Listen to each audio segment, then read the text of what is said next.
போனதில் பார்த்தோமா, ஒரு பொருளினுடைய கரைதிறனை பாதிக்கக்கூடிய காரணிகள். ஒன்று, ஒரு கரைசலை, ஒரு பொருளில் ஒரு கரைசலினுடைய கரைதிறனை பாதிக்கக்கூடியது. கரைபொருள், கரைப்பானுடைய தன்மை, வெப்பநிலை, அழுத்தம் நம்ம முன்னாடி பேசுனது. ஓகேவா? சரி. கரைதிறனில் கரைப்பான் மற்றும் கரைபொருளின் தன்மை முக்கிய பங்கு வகிக்கிறது. நீர் பெரும்பான்மையான பொருட்களை கரைக்கும் தன்மையை கொண்டிருந்தாலும் சில பொருட்கள் நீரில் கரைவதில்லை. அது அதோட கேரக்டர். இதனையே வேதியியலாளர்கள் கரைதிறனை பற்றி குறிப்பிடும் பொழுது ஒத்த கரை பொருட்கள் ஒத்த கரைப்பானில் கரைகிறது. லைக் டிசால்வ்ஸ் லைக் அப்படின்னு போட்டிருக்காங்க. லைக்னா ஒரே மாதிரின்னு அர்த்தம், டிசால்வ்ஸ்னால் கரையுது, இதில் ஒரே மாதிரி இதில் அப்படின்றாங்க. கரைபொருளுக்கும் கரைப்பானுக்கிடையே ஒற்றுமை காணப்படும் போது தான் கரைதல் நிகழ்கிறது. ஒரே மாதிரி இருக்கணும். உதாரணமாக சமையல் உப்பு முனைவுறும் சேர்மம். எனவே இது முனைவுறும் கரைப்பானான நீரில் எளிதில் கரைகிறது. முனைவுறும் என்ன பார்த்தோம்? போலாரா?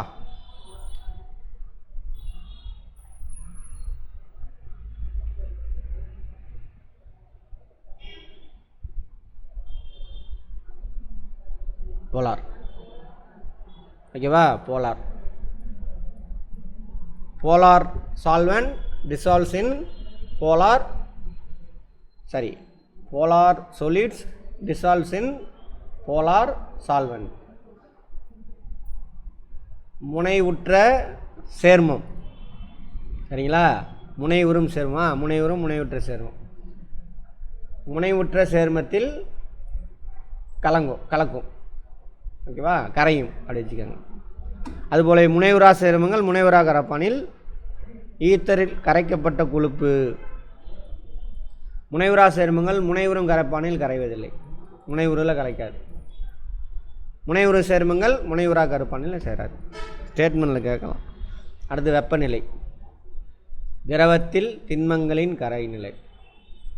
பொதுவாக வெப்பநிலை அதிகரிக்கும் பொழுது நீர்ம கரைப்பானில் திண்ம பொருளின் கரைதிறன் அதிகரிக்கிறது. ஆமாம் தானே? அர்த்தம் புரியுதா? வெப்பநிலை அதிகரிக்கும் பொழுது நீர்ம கரைப்பானில் திண்ம கரைபொருளின் கரைதிறன் அதிகரிக்குது. ஆமாம் தானே? உப்பு ஏன்னு தெரியும். மாலிகுல் நடுவில் கேப் அதிகமாகும், உப்பு அங்கே நடுவில் போய் உக்காந்து. உதாரணமாக குளிர்ந்த நீர் கரைவதை விட சர்க்கரை சுடுநீரில் அதிகமாக கரைகிறது. அடுத்தது வெப்பக்கொள். திரவத்தில் திண்மங்களின் கரைதிறன். வெப்பக்கொள் செயல்முறையில் வெப்பநிலை அதிகரிக்கும் பொழுது கரைதிறன் அதிகரிக்கும். வெப்பக்கொள்னா வெப்பத்தை உள்ளே இழுத்துக்கிறது. நம்ம தானே ஹீட் கொடுக்குறனா என்ன அர்த்தம்? வெப்பம் உள் வாங்கிக்கிச்சு, தண்ணி மாலிகுல்லாம் தள்ளி போயிடும், கேப் அதிகமாகிடும். வெப்ப உமிழ் செயல்முறையில் வெப்பநிலை அதிகரிக்கும் பொழுது கரைதிறன் குறையும். வெப்பத்தை உமிழுது அப்படின்னாக்கா கரைதிறன் குறைஞ்சிடும். ஏன்னா உள்ளேருந்து வெப்பம் வெளியேறதா, அப்போ என்ன டெம்பரேச்சர் குறைஞ்சிரும், கேப் என்ன ஆயிரும்? கம்மியாயிரும், உள்ளே போய் உட்கார முடியாது. Simple logic. அதெல்லாம் கேட்கலாம் அழகா. திரவத்தில் வாயுக்களின் கரைதிறன். திரவத்தில் நீரை வெப்பப்படுத்தும் பொழுது உள்ளேருந்து குமிழ்கள் வரும் பாருங்க. திரவத்தில் வாயுக்களின் கரைதிறன் அப்படியே உள்டா.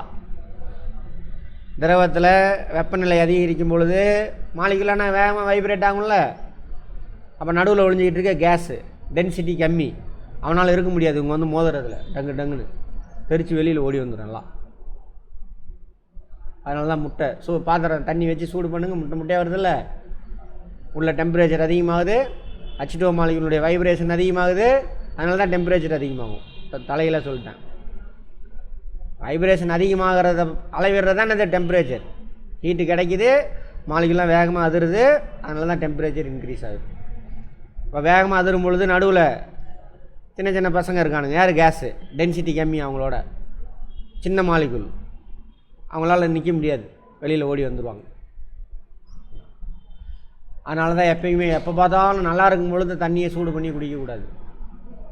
நேச்சுரலாக எப்படி வருதோ அப்போ தான் குடிக்கணும். ஏன்னா அதில் உள்ள மினரல்ஸ்லாம் கீழே போயிடும். ஒரு சில டைம் தேவையான கேஸ் ஆவியாகி போயிடும். இந்த மாதிரிலாம் இருக்குது. டெய்லியும் தண்ணி சூடு பண்ணி குடிச்சிக்கிட்டு இருந்தானா அவன் உடம்பு சீக்கிரம் தன்மையை இழந்து மாத்திரையில் தான் உயிர் வாழ முடியும். ஓகேவா? அடுத்து நீர்வாழ் உயிரினங்கள் குளிர் பிரதேசங்கள் அதிகமாக வாழ்கின்றன. குளிர் பிரதேசங்களில் உள்ள நீர்நிலையில் அதிக அளவு ஆக்சிஜன் கரைந்துள்ளது. ஏனெனில் வெப்பநிலை குறையும் பொழுது ஆக்சிஜன் கரைதிறன் அதிகரிக்கிறது. சரியா? அதே மாதிரி கிராமத்திலலாம் இருந்தீங்கன்னா தெரியும், ஏரி குளம் அதெல்லாம் பார்த்தீங்கன்னா தெரியும். வெயில் காலத்தில் சம்மரில் மீனெல்லாம் மேலே வந்துடும். மீனெல்லாம் மேலே வந்துட்டு நிற்கும் இப்படி தண்ணி குடிக்கிறது. சரி, கேஸு ஆனால் வெப்பம் அதிகமாகுதா, அதில் கரைஞ்சிருக்கக்கூடிய ஆக்சிஜன்லாம் என்ன ஆயிரும், வெளியில் ஓடிடும். ஸோ அதுக்கு போதுமான அளவுக்கு என்ன கிடைக்காது, ஆக்சிஜன் கிடைக்காது, மேலே வந்துட்டு நிற்கும். ஈஸியாக போய் மீன் பிடிச்சிருவாங்க. புரிஞ்சுதா? அது மாதிரி அதே மாதிரி குளிர் ஆகும் பொழுது என்ன ஒன்று பார்த்தோம், கார்பன் டை ஆக்சைடு உள்ளே போய் உட்காந்துக்கும் தண்ணிக்குள்ளே. கார்பன் டை ஆக்சைடு கேஸ் தானே, ஆக்சிஜன் உள்ளே போய் உட்காந்துக்கும் இதில் தண்ணியில். சரியா? சரி. அடுத்த அழுத்தம். நீர் ஐஸ் கட்டியாக மாறும் பொழுது, நீராக இருக்கும் பொழுது டெம்பரேச்சர் குறைய ஆக்சிஜன் தான் அதில் கரையும். தண்ணி ஐஸ் கட்டியாக மாறும் பொழுது அதில் என்ன அதிகமாக இருக்கும், கார்பன் டை ஆக்சைடோட அளவு அதிகமாக இருக்கும். அடுத்தது அழுத்தம். வாயுக்களை கரைபொருளாக கொண்ட திரவ கரைசானில் கரைபொருளாக கொண்ட திரவ கரைசலில் மட்டுமே அழுத்தத்தின் விளைவு குறிப்பிடத்தக்கதாக இருக்கும். தண்ணியில் வாயு, அப்போ அழுத்தம் வந்து முக்கியமான காரணியாக இருக்குது. ஓகேவா? அடுத்தது அழுத்தத்தை அதிகரிக்கும் பொழுது திரவத்தில் வாயுவின் கரைதிறன் அதிகமாகுது. வாயுக்களை கரைபொருளாக கொண்ட திரவ கரைசல்களுக்கு சில எடுத்துக்காட்டு: குளிர்பானங்கள். வீட்டு உபயோக அமோனியாவா? வீட்டுக்கு எங்கே பயன்படுத்துகிறாங்கம்மா? வீட்டு உபயோக அமோனியா. ஃபார்மலின். ஃபார்மலின் என்ன? ஃபார்மலின் ஏதாவது மருந்து கிருந்து சாப்பிட்றோமா என்ன?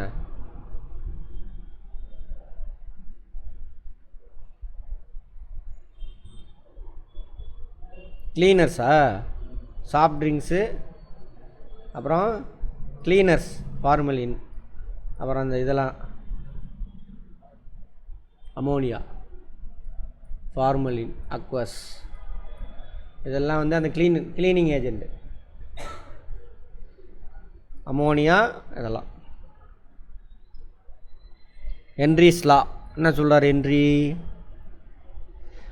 திரவத்தில் வாயுக்களின் கரைதிறன் அழுத்தத்தின் விளைவை ஹென்றி விதி விளக்குகிறது. அதான் சொல்லியாச்சு விளைவு. திரவத்தில் அழுத்தம் அதிகரிக்கும் பொழுது வாயுக்களின் கரைதிறன் அதிகமாகும். அவ்வளோதான். குறிப்பிட்ட வெப்பநிலையில் ஒரு குறிப்பிட்ட பரம்பு அளவு நீர்மத்தில் கரைந்துள்ள வாயுவின் நிறை அதன் மீது செலுத்தப்பட்ட அழுத்தத்திற்கு நேர்விகித பொருத்த முடியாது. ஓகேவா? நேர்விகிதம். அழுத்தம் அதிகமாக இருந்தால் வாயுக்கள் அதிகமாக கரைஞ்சிருக்கும், அழுத்தம் கம்மியாக இருந்தால் வாயுக்கள் கம்மியாக கரைஞ்சிருக்கும்.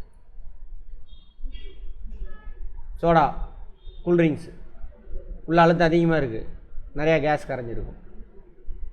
ஓப்பன் பண்ணிட்டோம், அழுத்தம் குறைஞ்சிரும். அப்போ கேஸில் என்ன ஆயிரும்? ரிலீஸ் ஆயிரும். என்ன கேஸு? Carbon di oxide. அதான் இந்த விதி. இந்த விதிக்கு பேர் என்ன? ஹென்றி விதி. கரைசலின் செறிவு. எதை வச்சு செறிவு சொல்லுவாங்க? அந்த ரெண்டு கரைபடு பொருள் கரைப்பான் ரெண்டோட ரேஷியோ. இப்போ ஒரு இதில் 100 கிராம், 1 லிட்டர் தண்ணியில் 100 கிராம் சர்க்கரை இருக்குது, இன்னொரு 1 லிட்டர் தண்ணியில் 200 கிராம் சர்க்கரை இருக்குது. ஆமாவா? அதான் செறிவு. எதில் செறிவு அதிகம்? 1 லிட்டர் தண்ணியில் 200 கிராம் போட்டிருக்கோம், அதான் செறிவு அதிகம். கரைசல் என்றால் என்ன என்பதையும் கரைசலில் உள்ள கூறுகள் மற்றும் அதன் வகைகளையும் விவாதித்தோம். பெரும்பாலான வேதிவினைகள் கரைசல் நிலையிலேயே நிகழ்கின்றன. வேதிவினை கரைசலில் தான் நடக்கும். அரிசி வேகிறதுலேருந்து எல்லாம் கரைசல் தானே. எல்லாம் குழம்பு வைக்கிறது எல்லாமே பெரும்பாலான. ஓகே. எனவே அத்தகைய கரைசலில் கரைப்பானில் கரைந்துள்ள கரைபொருளின் சரியான அளவை அறிந்து கொள்வதன் மூலம் அதில் நிகழும் விளைவுகளை நன்காக ஆராய இயலும். லங்ஸ் என்ன பண்ணுது? வளிமண்டலத்தை இருக்குது. கரைசல் தானே வளிமண்டலம், நிறையா வாயுக்கள் கலந்தது. எதை எடுத்து உள்ளே இழுத்துக்குது? ஆக்சிஜனை உள்ளே இழுத்துக்கும். அப்போ வெளியில் வரும்பொழுது என்ன ஆக்சிஜனோட அளவு குறையுது. அப்படி தான் கண்டுபிடிச்சாங்க, அதான் சொல்கிறாங்க. அப்போ நம்ம லங்ஸு எதுக்கு காற்றை உள்ளே இழுக்குது? ஆக்சிஜன் இருக்கிறதுக்காக. அது மாதிரி உள்ளே போகும்பொழுது இருந்த கார்பன் டை ஆக்சைடோட வெளியில் வரும்பொழுது கார்பன் டை ஆக்சைடு அளவு. அப்போ நம்ம உடம்பு எதை வெளியிடுது? Carbon di oxide. கண்டுபிடிச்சிட்டாங்க. சரியா? உள்ளே போகிறதில் எவ்வளோ இருக்கும் கார்பன் டை ஆக்சைடு? லங்ஸுக்குள்ளே போகக்கூடிய வளிமண்டலத்தில் கார்பன் டை ஆக்சைடு எவ்வளோ இருக்கும்? 0.2 0.03 0.2 எங்கே பார்த்தோம் அப்படி? யார் சொன்னது 0.2ன்னு? 0.03%. வெளியில் வரும்பொழுது எவ்வளோ இருக்கும்? 4%. ஆக்சிஜன் எவ்வளோ இருக்கும் உள்ளே போகும்பொழுது? 21% இருக்கும். வெளியில் வரதில் 16 இருக்கும். அவ்வளோவா? 5 குறையுது. 5%. சரி. அப்போ நம்ம உடம்பு எதை இழுத்துக்கிட்டு எதை நடக்குது வெளியிட்டுச்சு அப்படின்னு தெரியுது. நம்ம அந்த கார்பன் டை ஆக்சைடுக்கு ஆக்சிஜன் உள்ளே போச்சு, கார்பன் டை ஆக்சைடாக மாறிச்சு. அது கார்பன் எங்கேருந்து கிடச்சிது? புரியலையா? ஆக்சிஜன் உள்ளே போச்சு, கார்பன் டை ஆக்சைடாக வெளியில் வருது.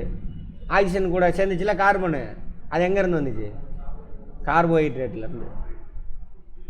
கார்போஹைட்ரேட்டு சாப்பிட்ற சாப்பாட்டில் எல்லாமே இருக்குது, மினரல் விட்டமின்லாம் இருக்குது. சரியா? என்ன தமிழ் செல்வன்? பயாலஜி தானே? ஜுவாலஜி. புரியுதா கான்செப்டு? என்னென்னமோ சொல்கிற அப்படி. எங்கே டிகிரியில் கூட இந்த அளவுக்கு சொல்லி தரல. ஆமாம் தானே? ஆமாவா இல்லையா? வாப்பனம் பேசுங்க, என்ன இருக்குது? புரியுதா? முதல்ல ரொம்ப ரொம்ப நிறையா சொல்லித்தரேண்ணா. மொக்க விஷயம் அதெல்லாம் சின்ன சாதாரண விஷயம். 7வது பையனுக்கு சொல்லி கொடுத்தா டப்புன்னு புரிஞ்சுக்குவான். கரைசல் என்றால் என்ன என்பதையும் அதெல்லாம் அங்கே பார்த்தாச்சா? Right, okay. கரைசலின் செறிவு என்பது கொடுக்கப்பட்ட கரைசல் அல்லது கரைப்பானில் கரைந்துள்ள கரைபொருளின் அளவு. அதான் கரைசலின் செறிவு.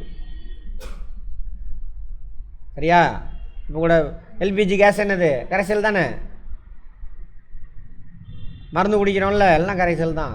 தண்ணி குடிக்கிறது கரைசல், எல்லாமே நம்ம சாப்பிட்றதுக்கு எல்லாமே கரைசல் தான். கரைசலின் செறிவை அளவிட பல்வேறு முறைகள் நமக்கு.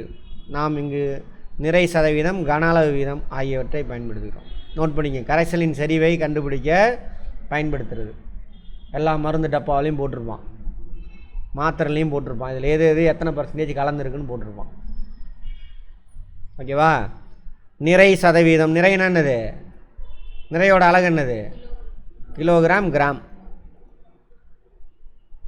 கிலோகிராம் தான் எஸ்ஐ யூனிட்டு. சரியா? அது சப் யூனிட்டு, துணை மடங்கு. எது? கிராம். 1000 கிராம் சேர்ந்தது தான் 1 கிலோகிராம். கரெக்டா? சரி. அடுத்து கன அளவு சதவீதம். கன அளவோட அலகு என்ன? மைனஸா? கியூப். Metre cube. கியூப்னா என்ன? 1 மீட்டர் கியூப்னா ஒரு டப்பா இருக்குது. கரெக்டா? எல்லா பக்கமும் சமமாக இருக்கும், நீளம் அகலம் உயரம் எல்லாம்.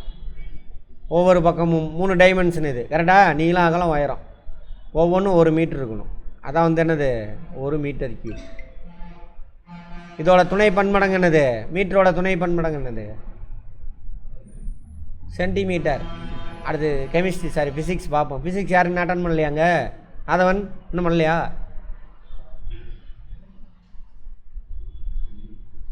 திரவம், வாயுவெல்லாம் அளக்கிறதுக்கு நம்ம கன அளவை தான் பயன்படுத்துவோம்.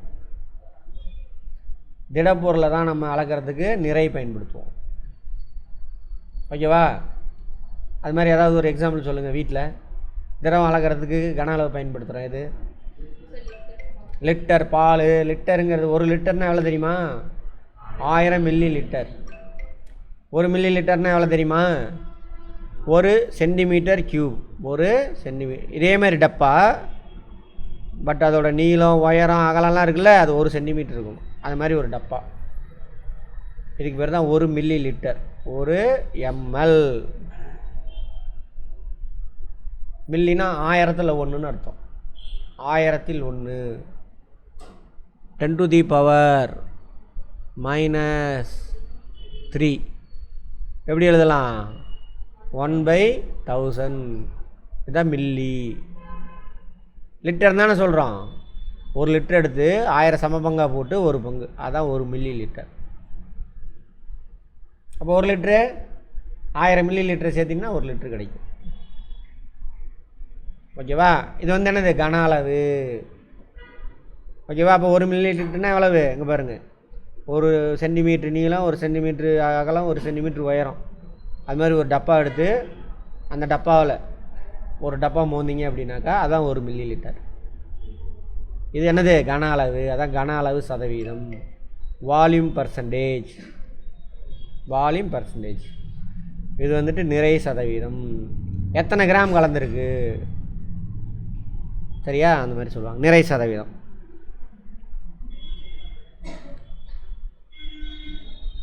கரைபொருளின் சொல்லிகிட்டு இருக்குல்ல, அதோட நிறை எவ்வளவு அப்படின்னு சதவீதத்தில் சொல்லுவாங்க.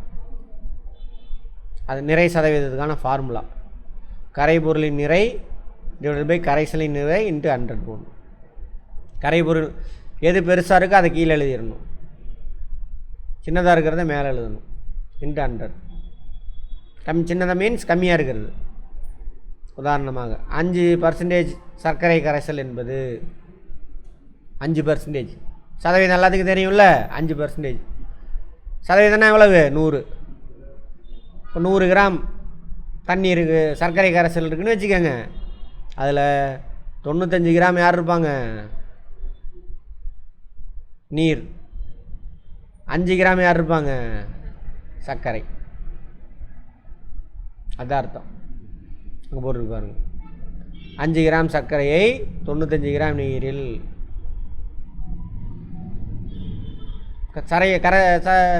கரைசலோட மொத்த நிறை எவ்வளோ இருக்கணும்?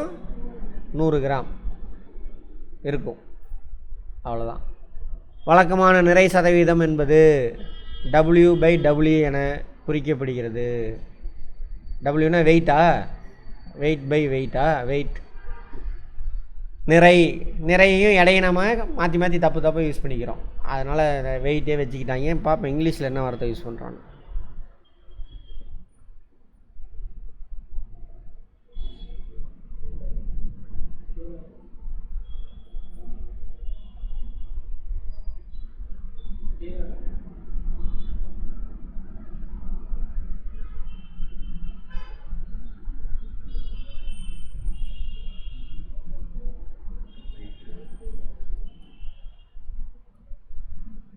ஆனால் நிறைய என்னன்னு சொல்லணும்?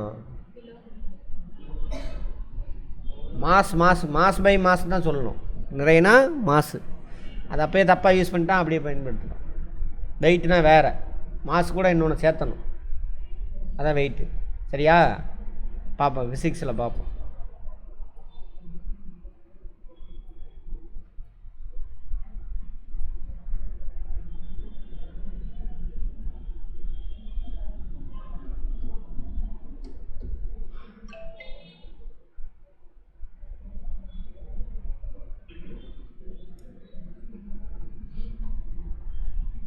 அடுத்தது volume percentage is defined. Volume அடுத்தது. இப்போ நிறை அதை வச்சு இது பண்ணுறோம். அடுத்தது வால்யூம், கன அளவு சதவீதம். கரை பொருளின் கன அளவை சதவீதத்தில் குறித்தல். சரியா? இத்தனை மில்லி லிட்ரு அந்த மாதிரி சொல்லுவாங்க. அவ்வளோதான், அதே ஃபார்முலா தான். அங்கே நிறைக்கானதை என்ன பண்ணும்? கன அளவுன்னு போட்டுக்கணும். கரைப்பான கீழே, கரைப்படு பொருள் மேலே, இன்ட்டு 100. எந்த ஒரு நம்பரோட பர்சன்டேஜ் கண்டுபிடிக்கணும்னா என்ன பண்ணணும்? பின்னமாக இருந்தாலும் சரி, டெசிமலாக இருந்தாலும் சரி, நார்மலான முழு எண்ணாக இருந்தாலும் சரி, 100ஆல் மல்டிப்ளை பண்ணிங்கன்னா அதோட பர்சன்டேஜ் கிடைக்கும். அதான் இது கான்செப்ட். ஒரு கரைசல் முழு இது சரியா? அதில் கரைப்பானில் எத்தனை சதவீதம் கரைபடு பொருள் இன்ட்டு 100, அவ்வளோதான். இது ரெண்டையும் சேர்த்திங்கன்னா 100%. ரெண்டையும் சேர்த்துனா கூட்டுனீங்கன்னா 100% கிடைக்கும். லாஜிக் புரிஞ்சுக்கங்க.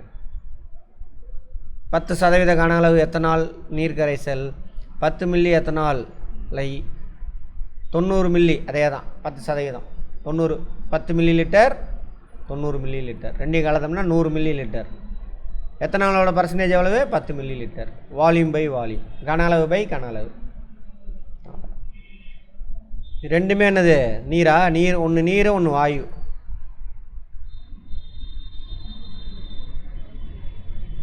கன அளவு சதவீதம் வெப்பநிலை அதிகரிக்கும் பொழுது குறைகிறது, ஏனெனில் திரவங்கள் வெப்பமாக, அது தெரிஞ்சது தானே உங்களுக்கு. கன அளவு சதவீதம் குறையும்.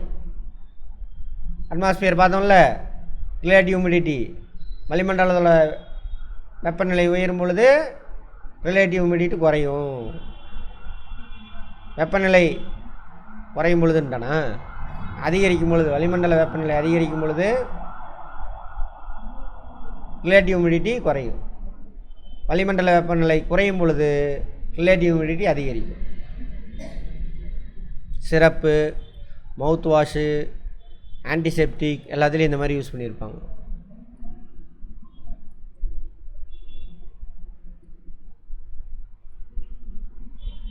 அதெல்லாம் போட்டிருக்கோம். அதை எங்கே நாம் பார்க்குறோம்? பேரை கூட படிக்க மாட்டோம் நம்ம. அந்த மாதிரி பழகிட்டாங்க. அப்புறம் கேள்வி கேட்போம்ல, எடுத்தோன்னே விலையை தான் பார்ப்போம். எவ்வளோங்க, அது நல்லதா கெட்டதா எதுவுமே இல்லை. அதிலே கண்டிஷன்லாம் போட்டிருப்பான், இதெல்லாம் வந்துட்டு ஆபத்துன்னு போட்டிருப்பான். அதையும் வாங்கிட்டு வருவாங்க ரேட்டு கம்மியாக இருக்குன்னு. அதெல்லாம் நம்ம கண்ணுக்கு தெரியாது, சின்ன லெட்டரில் போட்டிருப்பான். நீரேற்றிய உப்புக்கள் மற்றும் படிகமாக்கல் நீர், இது நமக்கு தேவையா? சரி.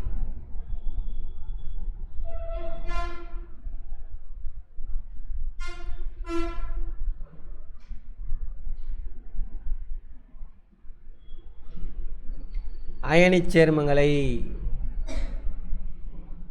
நீரில் கரைத்து தெவிட்டிய கரைசலை உருவாக்கும் பொழுது அவற்றின் அயனிகள் நீர் மூலக்கூறுகளை கவர்ந்து குறிப்பிட்ட வேதி விகிதத்தில் பிணைப்பினை ஏற்படுத்திக் கொள்கின்றன. இந்நிகழ்வு நீரேற்றம் எனப்படும். புரியுது அண்ணனு? ஒவ்வொரு வார்த்தைக்கு அர்த்தம் புரிஞ்சிருந்தா இவன் என்ன சொல்ல வரான்னு புரியும். அயனிச் சேர்மங்களே, எது அயனிச் சேர்மங்கள்? சேர்மோ 2 ஆட்டம் சேர்ந்து ஃபார்ம் ஆகுது. 2 ஆட்டமோ 3 ஆட்டமோ 4 ஆட்டமோ எப்படி இருக்கும்? அயனிகளாக மாறி சேரும். அதுக்கு பேர் தானே அது அயனிச் சேர்மங்கள். அயனிகளாக எப்படி மாறும்? ஒன்று எலக்ட்ரான் விட்டு கொடுத்துரும், ஒன்று எலக்ட்ரானை ஏற்றுக்கும். சோடியம் குளோரைடு எடுத்துக்கலாமா? அதே கதை தான்.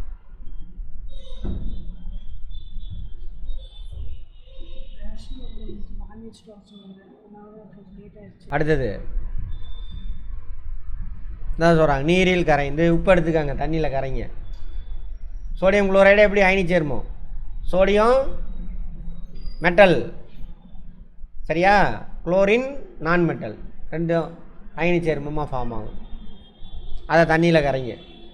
கரைக்கும் பொழுது அது ரெண்டும் உடையும், ரெண்டெண்ணாவும் உடையும். அதான் சொல்கிறாங்க பாருங்க. நீரில் கரைந்து தெவிட்டிய கரைசலை உருவாக்கும் பொழுது 100% எவ்வளோ கலக்க முடியுமோ கலந்துருங்க. 100 கிராமில் 36 கிராம், 100 மில்லியா, 100 மில்லியில் 36 கிராம். அவற்றின் அயனிகள், சோடியம் தனியாக உடையும், இவர் தனியாக போவார். அயனிகள் நீர் மூலக்கூறுகளை கவர்ந்து தண்ணியை உறிஞ்சிக்கும். குறிப்பிட்ட வேதி விகிதத்தில் பிணைப்பினை ஏற்படுத்தி கொள்கின்றன, ஒட்டிக்கும். இந்நிகழ்வு நீரேற்றம், ஹைட்ரேஷனா?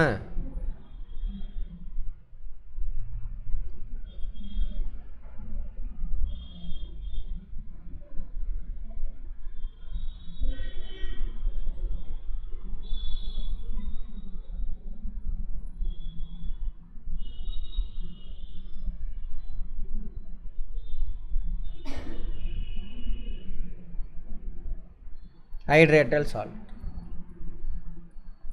Hydrated salt. ஓகேவா? அந்த வாட்டர், அந்த அந்த அயனிகள் எத்தனை ஒரு H2O மாலிகுலை உறிஞ்சிக்கலாம், 2 உறிஞ்சிக்கலாம் அந்த மாதிரி. ஆனால் அவங்க மாற மாட்டாங்க, அவங்க அப்படியே தான் இருப்பாங்க. இங்கே பார்த்தீங்கன்னா தெரியும், இங்கே பாருங்கள் புள்ளி வச்சுருக்கோம். இந்த மாதிரி புள்ளி வச்சுருந்தா இவன் தனியாக தான் இருப்பான், இந்த மாலிகுல் போய் உள்ளே உக்காந்துக்கும். சரியா? எப்போ வேணாலும் ஹீட்டு கொடுத்தீங்க அப்படின்னா இது மட்டும் பிரிஞ்சு போயிடுவான், இவன் அப்படியே தான் இருப்பான். ஸ்ட்ரக்சரில் மாற்றமே கிடையாது. புரிஞ்சுதா? உப்பு இருக்குல்ல, உப்பு பாருங்கள், ஈரப்பதம் வளிமண்டலத்தில் அதிகமாக இருக்கும்போது என்ன பண்ணிடும், தண்ணியை உறிஞ்சிக்கும், உறிஞ்சிட்டு உருகும். வெயிலில் போய் வைங்க, தண்ணி மட்டும் ஆவியாகி போயிடும், உப்பு உப்பாக தான் இருக்கும். அதே மாதிரி சர்க்கரையும் அதே மாதிரி தான். சரியா? அடுத்தது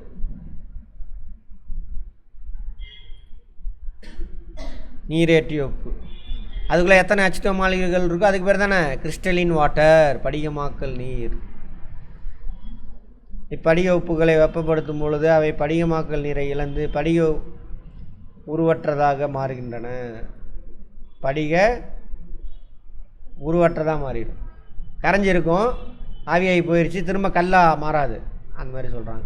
நிறத்தை இழக்கின்றது.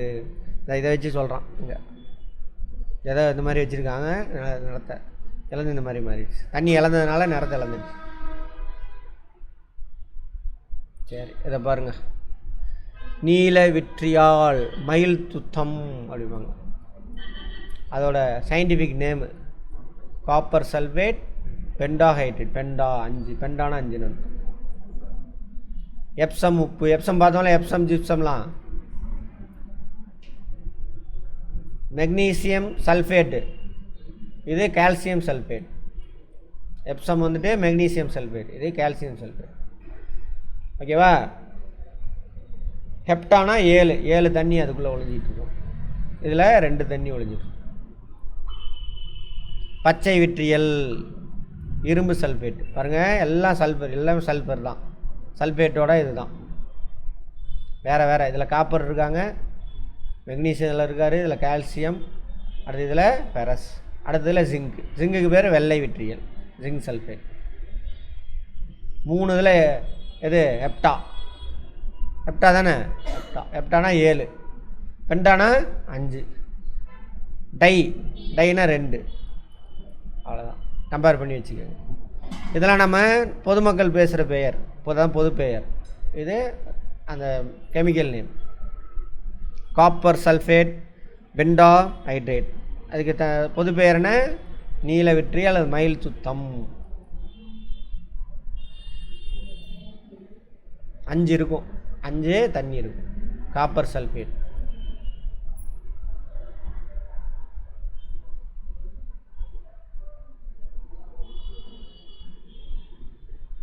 அதெல்லாம் நமக்கு தேவையில்லை. எங்கே பயன்பாடு ஏதாவது இருக்கா பார்த்துக்குவோம். Magnesium sulphate, hepta hydrate, Epsom.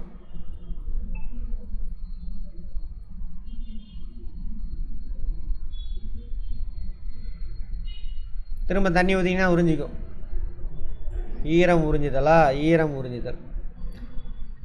ஈரம் உறிஞ்சிது, கரைதல் எல்லாம் வேணாம் விட்டுருங்க, அதெல்லாம் ஓவர்.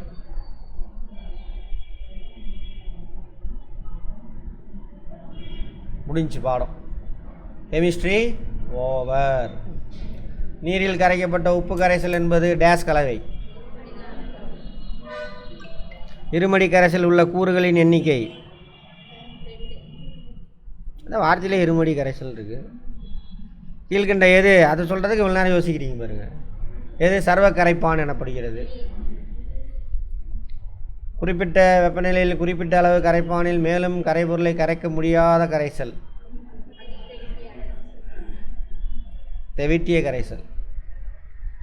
அதுக்கு மேலே கரைப்பீங்க, அது கீழே போய் உக்காந்துக்கும். சரியா? அது அதிக தெவிட்டியது. நீரற்ற கரைசலை அடையாளம் காண்க. அங்கேயே இருக்குது எல்லாம் நீர்கள். குறிப்பிட்ட வெப்பநிலையில் அழுத்தத்தை அதிகரிக்கும் பொழுது நீர்மத்தில் வாயுவின் கரைதிறன் 100 கிராம் நீரில் சோடியம் குளோரைடின் கரைதிறன் 36 gram. 25 gram sodium chloride 100 millilitre நீரில் கரைத்த பிறகு மேலும் எவ்வளவு உப்பை கரைக்க முடியும்? எவ்வளவு?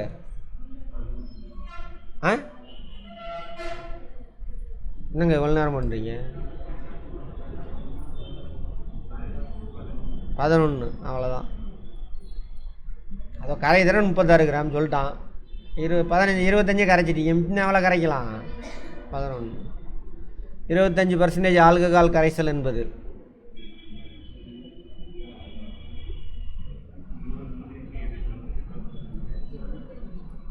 ஓகேவா?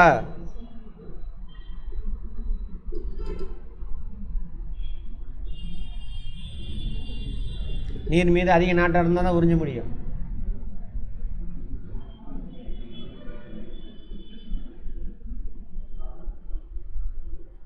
அதை நம்ம பார்க்கல, அதை விட்டுருங்க. ஒரு கரைசலில் உள்ள மிக குறைந்த அளவு கொண்ட கூறினை டேஷ் என அழைப்பார். கரைபடு பொருள், சொல்யூட். திண்மத்தில் நீர்மம் வகை கரைசலுக்கு ஒரு எடுத்துக்காட்டு. ஏதாவது ஒரு எடுத்துக்காட்டு. திண்மத்தில் நீர்மம்.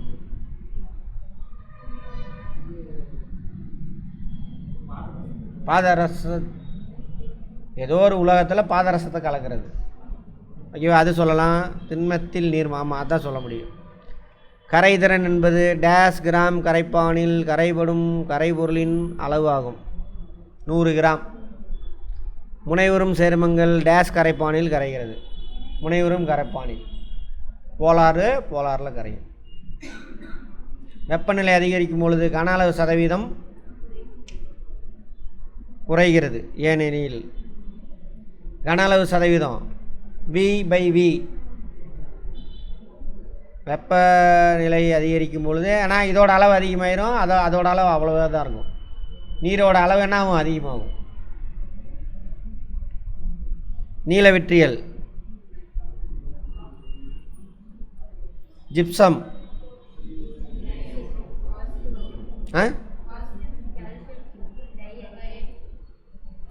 ஈரம் உறிஞ்சி கரைபவை.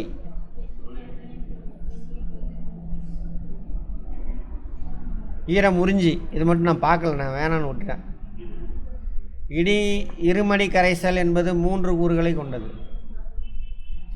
ஒரு கரைசலில் குறைந்த அளவு கொண்ட கூறுக்கு கரைப்பான் என பெயர்.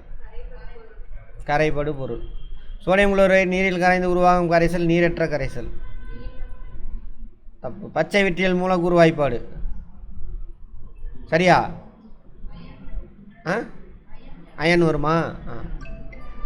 சிலிக்கா ஜெல் காற்றிலிருந்து ஈரப்பதத்தை உறிஞ்சு கொள்கிறது. சிலிக்கா ஜெல்லாம் உறிஞ்சாது.